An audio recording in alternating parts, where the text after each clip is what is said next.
Good morning. So I'm just here this morning for a few minutes. This is very much an impromptu video. I just wanted to check in with you guys and see what's going on. I'm trying to do some research on some videos. Uh, Sergeant Major Daly and I guess Sergeant Reckless, I believe. Yeah. So that's what I'm doing, and I'm just going live to see if anyone wants to hop on and say hello.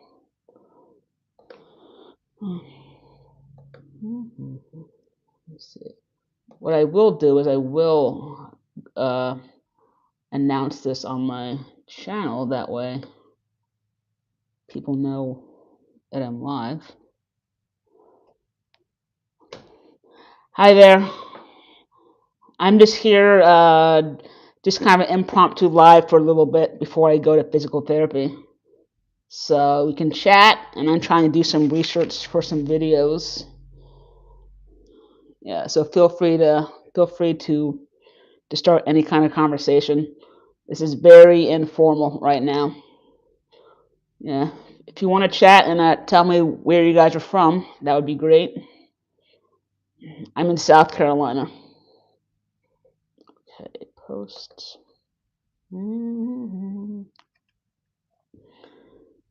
So, I've been studying a lot about the Battle of Belleau Woods, which was in 1918 in France. Uh, it was Germany's last push to force World War One to end before the Americans actually joined in.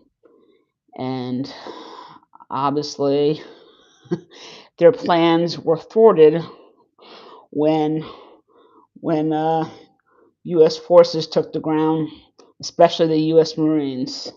So I'm sure a lot of you guys have heard of uh, Command Sergeant Major Daly or Sergeant Daly. He's the guy who said, "Come on, you sons of bitches, do you want to live forever?" So Marine Corps lore is all about the Battle of Belleau Woods, and I didn't realize that until recently, actually. Retiring from the military, so what I do now is I'm just a stay-at-home mom. Yeah, stay-at-home mom. Brisbane, Australia. So, what time is it in Brisbane now? So, I mean, it's probably it's almost 8 o'clock in the morning, Friday. So, 8 o'clock at night, 3 o'clock, 4 o'clock in the morning, maybe. Oh, 10 p.m.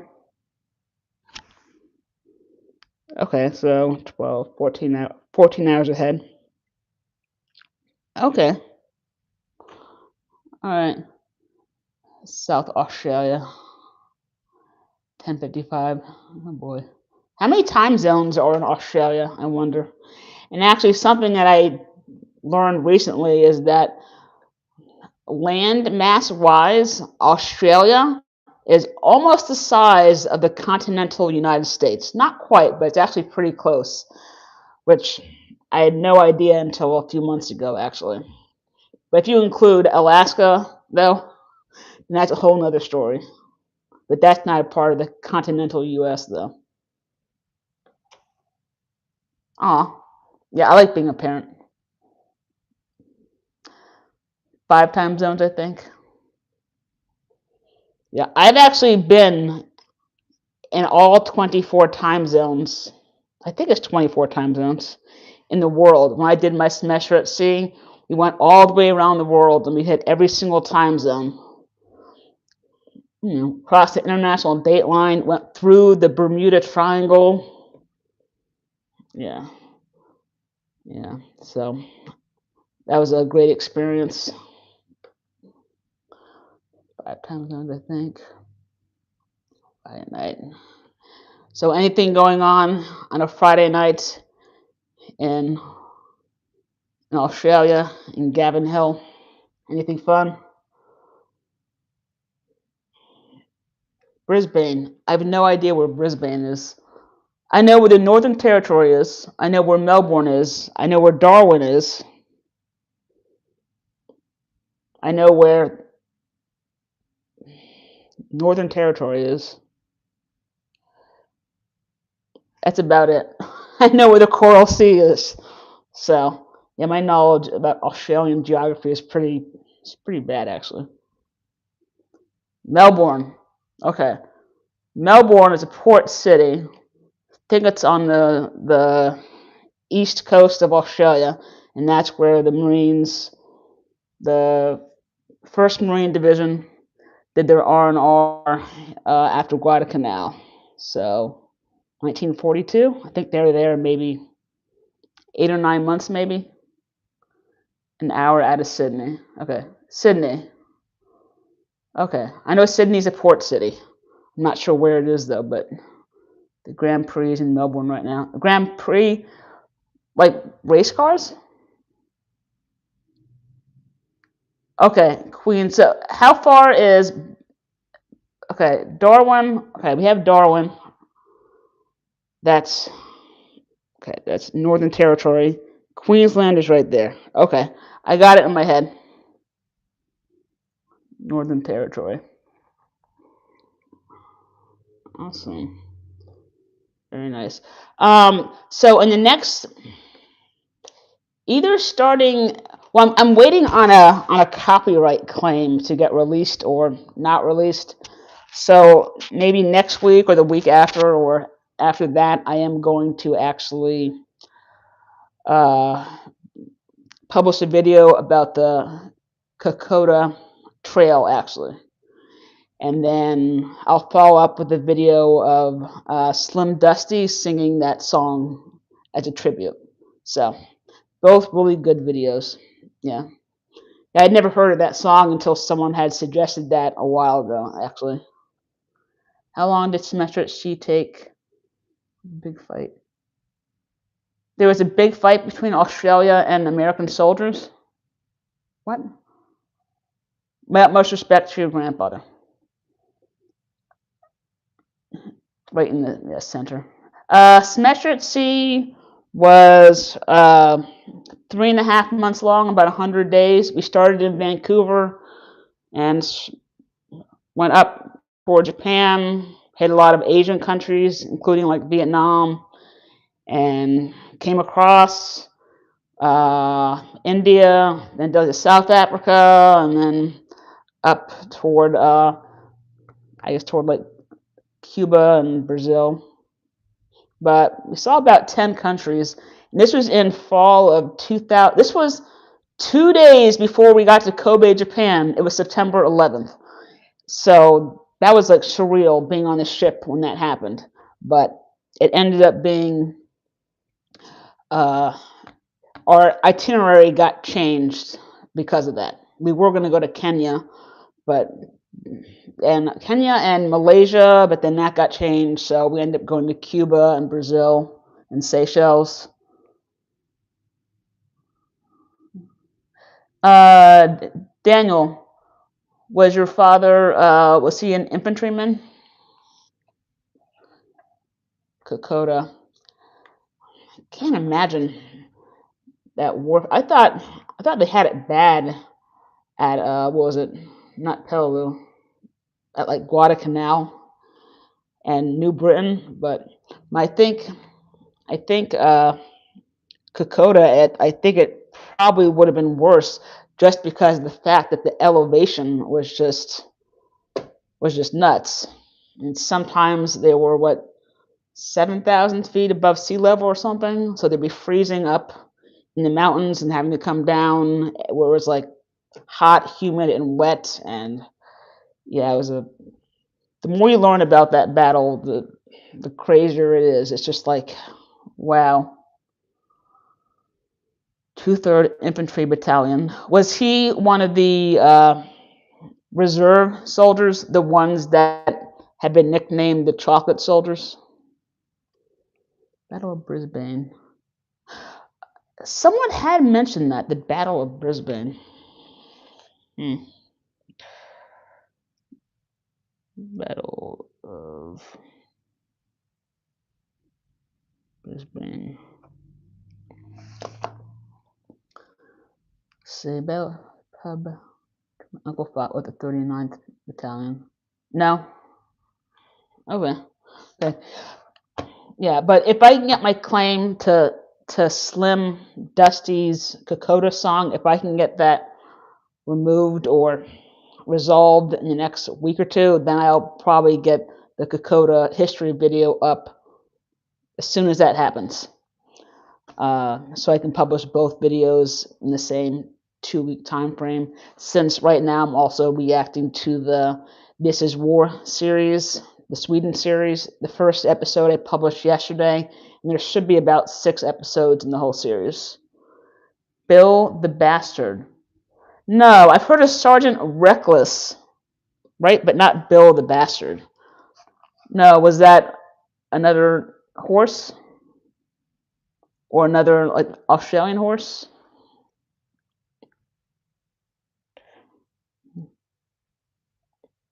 You know, one thing that's overlooked with the wars, well, more specifically World War One and before that, are all the animals and horses that end up as casualties of war. Uh, there's a movie called War Horse that came out maybe 10 years ago or so, and about a soldier, a boy and his horse, and they go off to fight World War One. And I guess they get separated, but I mean this poor horse. It's just horses. It's just it is horrible. I think I think in World War One, after the Battle of Beersheba, I think it's called Beersheba.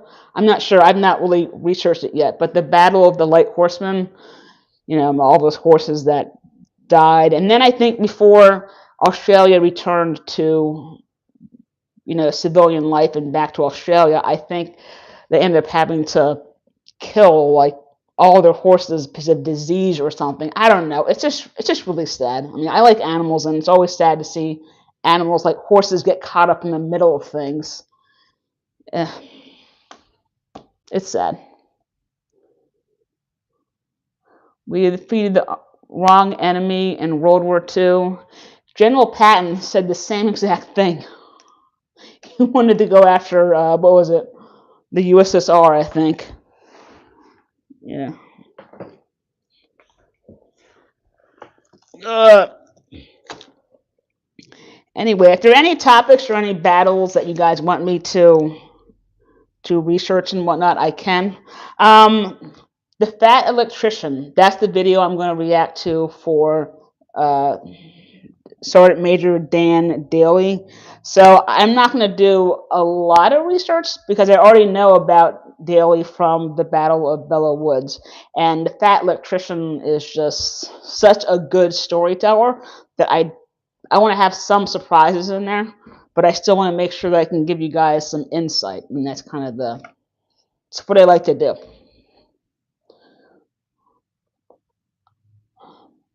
Spoke of the fuzzy wuzzy angels. Yeah, those are some true heroes right there. Yeah, I need to find like a really good video completely centered on the fuzzy wuzzy angels. You know, that would be nice. Maybe 60 Minutes might have one. I'm not really sure.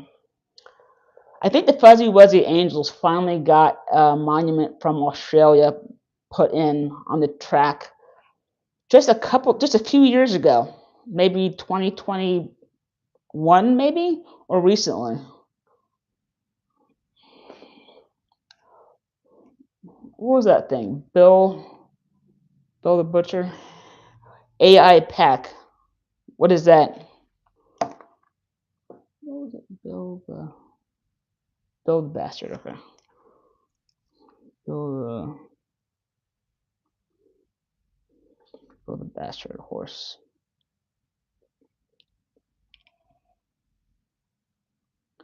There's a good website for Australian war history. I think it's called the Australian War Memorial website, and I've gotten a lot of information off of them before. So I think that's a good one. But the mosquito aircraft. I don't know a lot about the mosquito aircraft, but that video has been recommended a lot to me. So I definitely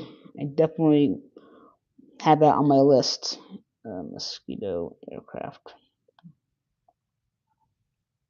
So one thing that I am trying to do more of is that I'm going to try to do more interviews of like veterans, whether it be Vietnam veterans, World War II veterans, etc. Just find some good videos of them talking in an interview or podcast and then just react to them.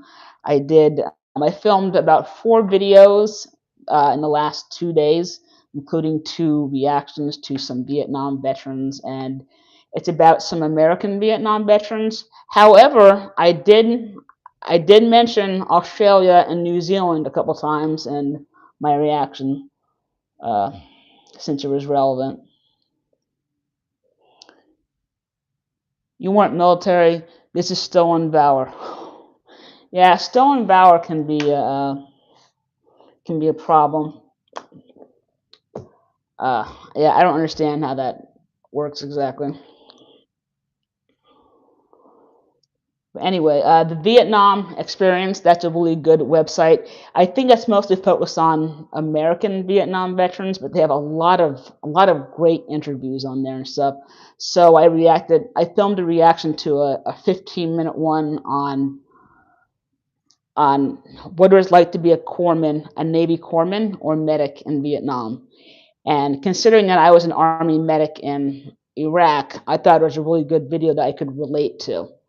So I filmed that, and I'll be honest, I had a moment, kind of like when I reacted to Red Gums. I was only 19, and uh, the band played Waltzing Matilda.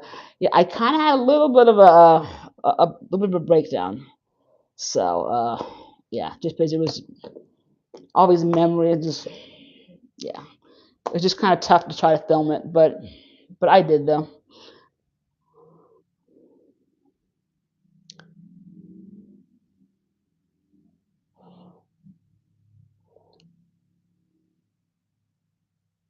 I don't know, King. You can go into my community tab and you can kind of scroll down and find pictures of me, in the military if you want, or you can just buzz off. I don't know if you're being a troll, if you're just being sarcastic. So I don't know. Would you like to hear your part two on Jake Kovco if it's not too hard? Yeah, the Jake. For those of you who don't know, Jake Cobb, I can't even say his name. Kovco was a private in the Australian military, uh, infantry, and he was deployed to Baghdad. So let me see. I was there 05 to 06. So I was at the Tent Cache, the hospital there, and our back gate where we had guard duty, it also shared a gate with the Australian embassy, and they had Australian infantry units that were there rotating through. They would do 6 or 8 weeks at the embassy, while the other company would be doing like private security for the generals and stuff, like in Baghdad and whatnot. And every 6 weeks they would rotate. So essentially I was on guard duty when that incident happened that took his life. It was, yeah, I was just feet away from yards away from where it actually happened. And yeah, but the good news is that the ER entrance was literally 50 yards away, so they were able to take care of him. But yeah, but he did not make it. Yeah, and that was definitely an experience being with his buddies when it actually happened. It would, and then get off shift and go to sleep. 8 hours later, come back to guard duty, and that's when he had pretty much just passed away. Or yeah, it was a surreal experience. Hmm, yeah, and then I guess a couple of days later or the day after, they had the. I remember them playing. Maybe they were escorting the body out. I'm not really sure, but I think they were playing the Australian anthem, and I guess I might have been on guard duty for that. I don't remember, but yeah. And then politics or something happened, and when his body got to the tarmac in Australia, it wasn't even his body. It was some like contractor or something. So I can't even imagine just how painful that was for the family. And this huge investigation went on and happened, thinking that there was a cover up and whatnot. I mean, how it actually happened, that's completely true. He was in his room messing with his weapon and it went off. There's no cover up there. That I was pretty much there, a few feet away. But yeah, yeah, that was just a messed up situation.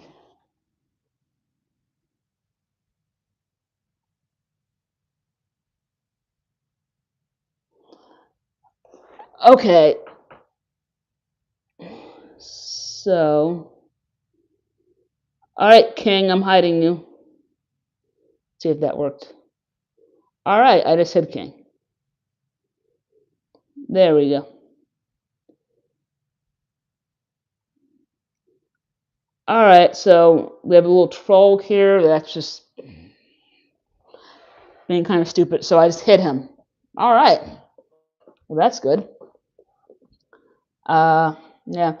If you guys have any questions about the Jake Kovco incident, you guys are certainly welcome to ask.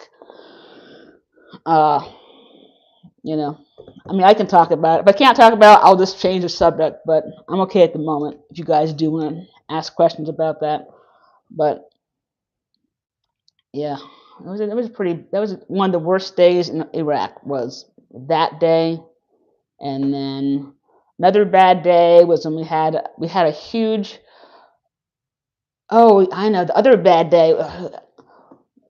Coming down the barracks to find one of our medics had OD'd on propanol, and them doing CPR, and I was there for the whole. Yeah, he ended up dying. Yeah, that was pretty jacked up. Uh, it was the only casualty we had was him dying. Uh, for years I was really angry about that, but then I think I found out that he might have actually. I don't want YouTube to censor me. I think it was he tried to end himself. This was a few weeks before we were going home. His wife had filed for divorce, and yeah, so it was a pretty messed up situation. Okay, awesome. King is gone. Ozzy Snakes. Ah, thank you. Was the OD intentional? Probably, probably. They said he tried to end himself, apparently. Years later, I found out. So at least I wasn't so angry about it anymore. I thought, yeah, medics in the ER, see, with narcotics, like propanol, morphine, fentanyl, etc., they, you have they're locked up. So whenever the shift changes on every single floor, the nurses have to do a narcotic or a controlled medicine count to make sure everything's in order. When the ER, when you have a huge mass cow or an emergency coming in, uh, it's open more, so it's easier to kind of just go in there and grab stuff. So apparently, medics from the ER were actually stealing medicine to get high.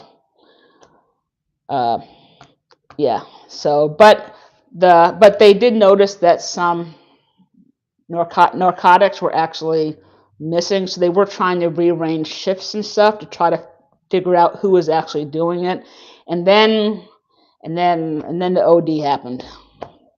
So it was a bad way to end the deployment. It's bad. But so that was the morning of my worst day. Then the evening is when we had a huge mass cow happen in the hospital, and yeah, I just remember this little expectant little Iraqi girl that was just dying in front of us, and there's nothing to be done. She was just in the bed, and we're just kind of there, and yeah, that was my day. That was one of the worst days in Iraq. So, so Aussie snakes. Are you a snake lover, or is that a you have a channel?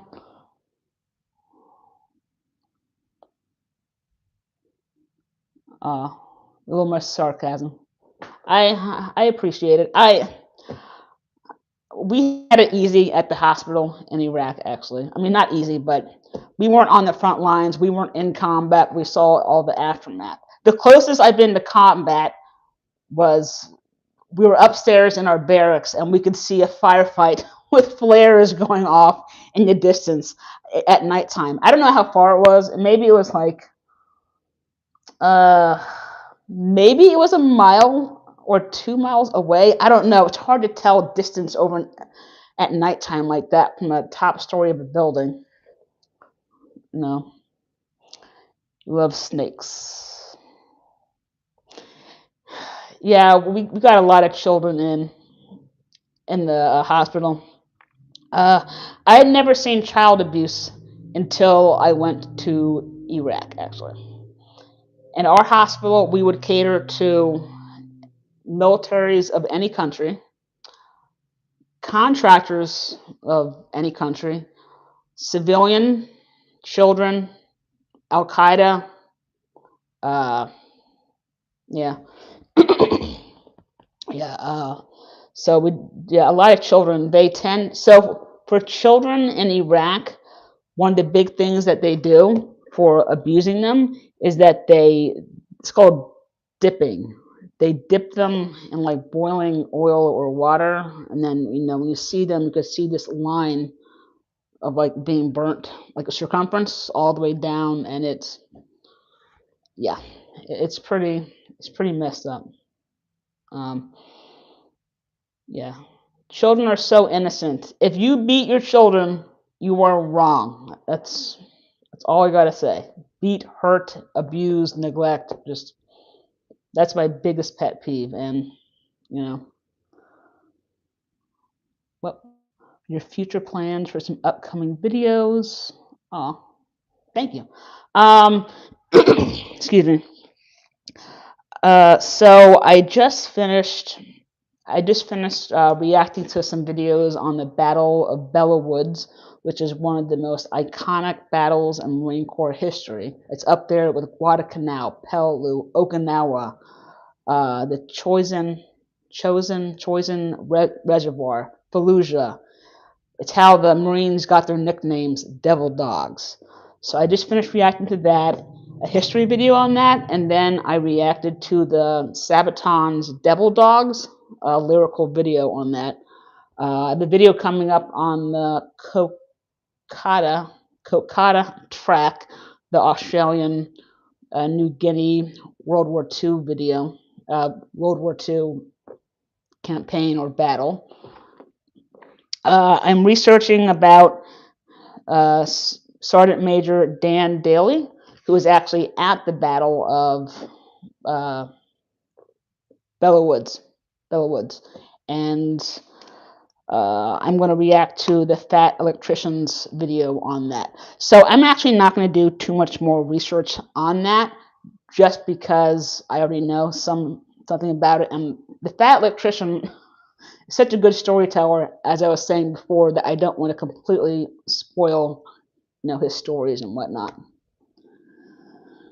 But I am going to research about Audie Murphy a little bit, because I think Audie Murphy is the most decorated serviceman of all time for all the branches, whereas I think uh, Dan Daly is the most decorated Marines of all time.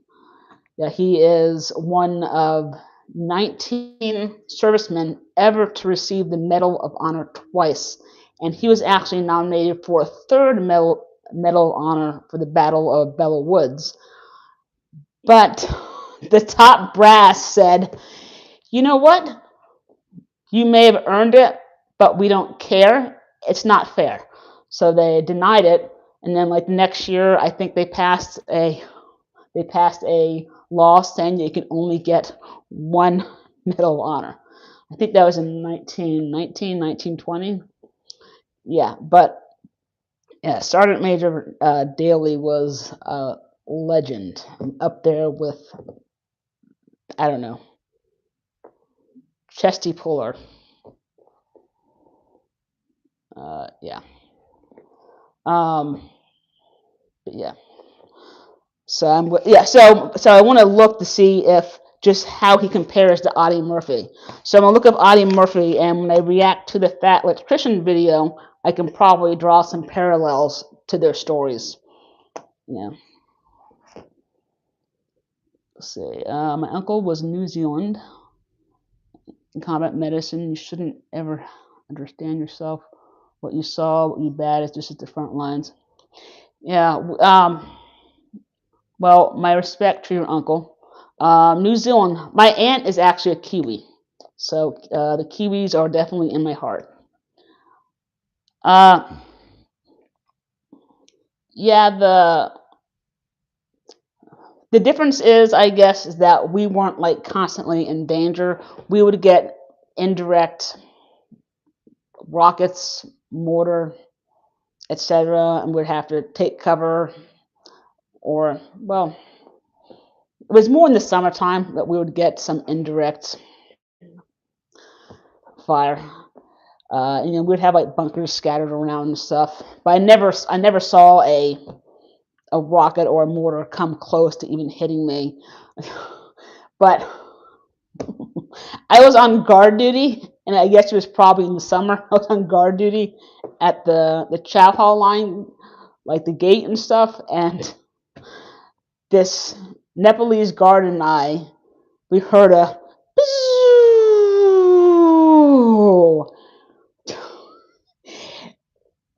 we thought we were dead. We just both dropped on the ground. It was like, oh shit. It was just, oh my gosh. Our adrenaline spiked way up there. If you know anything about science, you know that light travels faster than sound. So in this rocket, we heard the boom, and the rocket went over our head. But by the time it passed us, then like a second or two later is when we actually heard it. So it was long gone. I think it might have landed maybe 100 yards from our fob and stuff. But yeah, that was the only close call I had. A couple scary moments. The only other big scary moment I had with weapons was at our front gate. I was checking people or searching people who were coming into the fob, and a civilian with no muzzle awareness, none at all, was up like this, and he pulled his pistol out, and he had his pistol out like that, and I was trying to write something down, and I look up and I see a pistol in my face. Yeah, it was just poor muscle awareness, but that was that was scary. Oh, that was scary. The Greek equivalent of the Medal of Honor gets stars and ribbon to indicate multiple times one deserves. What is the name of the Greek equivalent? I forget. And is there a law saying how many times you can receive it? Chris Kyle deployed the same time you served. Yes, I was October 2005 to October 2006. That's when I was in Baghdad, Iraq. I was there the same time. So Chris Kyle in the movie American Sniper, and I guess the book, they were going after this Iraqi sniper. And I remember when I was deployed, I remember hearing about this sniper. So yes. So I do remember that. Although it is a sitcom, does MASH have any semblance of reality to it? Yes. Yes, it is. It is very realistic. So a combat support hospital, a CASH. I deployed with the 10th CASH at Fort Carson. It is very, very similar to a MASH, but MASH units do not exist anymore. Ibsine Hospital. You can actually get on Google and look up Ibsine Hospital in Baghdad, or Ibsina, IBN, new word, SINA, I think. And that was Saddam's private hospital that he had for his followers and his supporters and his family, actually. And that's the hospital that we actually took over. So we had CAT scan, X-ray, operating rooms, ICUs, wards, pharmacy. We had physical therapy. We had all that. Yeah.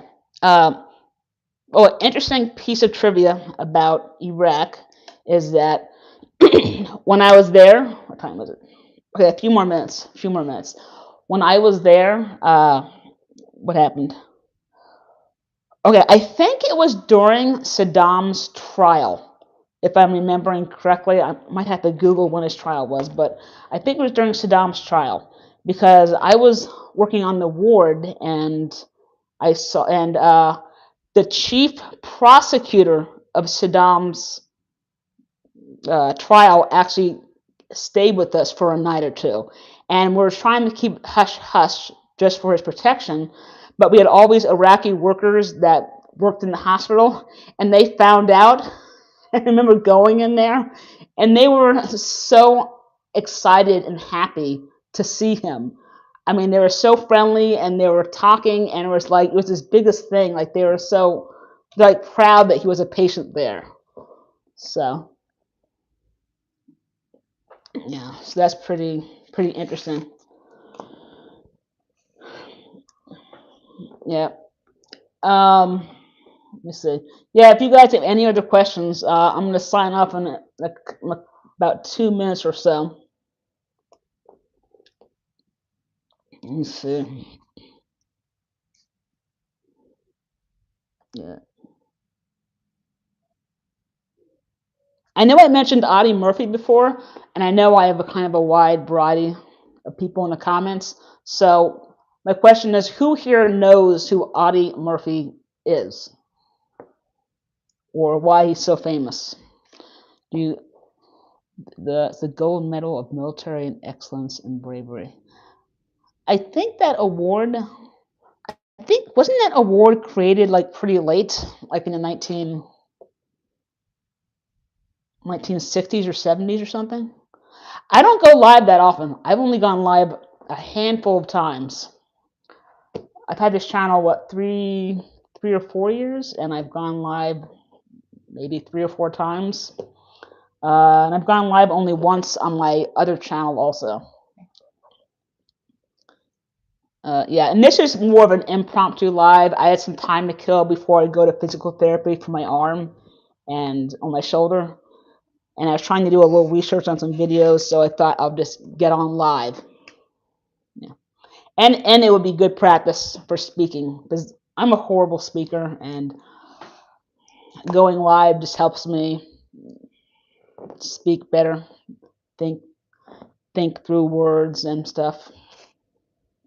Yeah, when I'm trying to film on camera on my phone, I'm having to edit things out and redo takes all the time. So, see you rest to TV series Anzac. Oh, there's a Anzac Girls. Oh, yeah. One thing I do want to do is that I am going to eventually react to the shows or the miniseries, the Anzacs and Gallipoli and the movie and whatnot.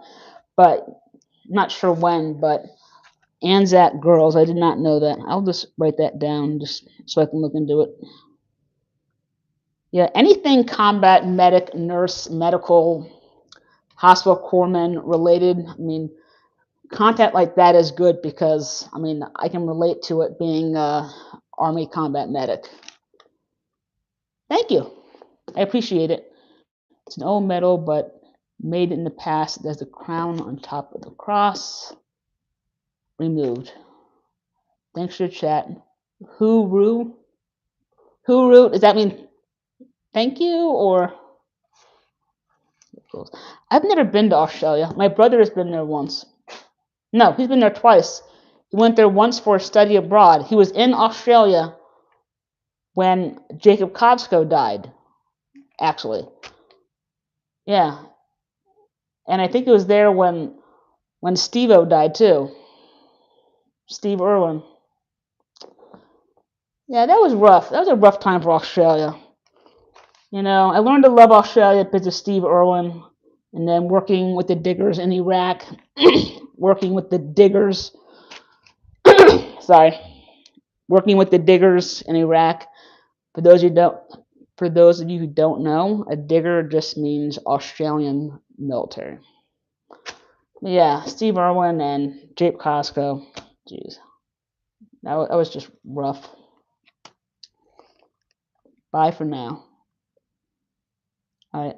Well, I do appreciate the chat. I'll try to go live more and whatnot.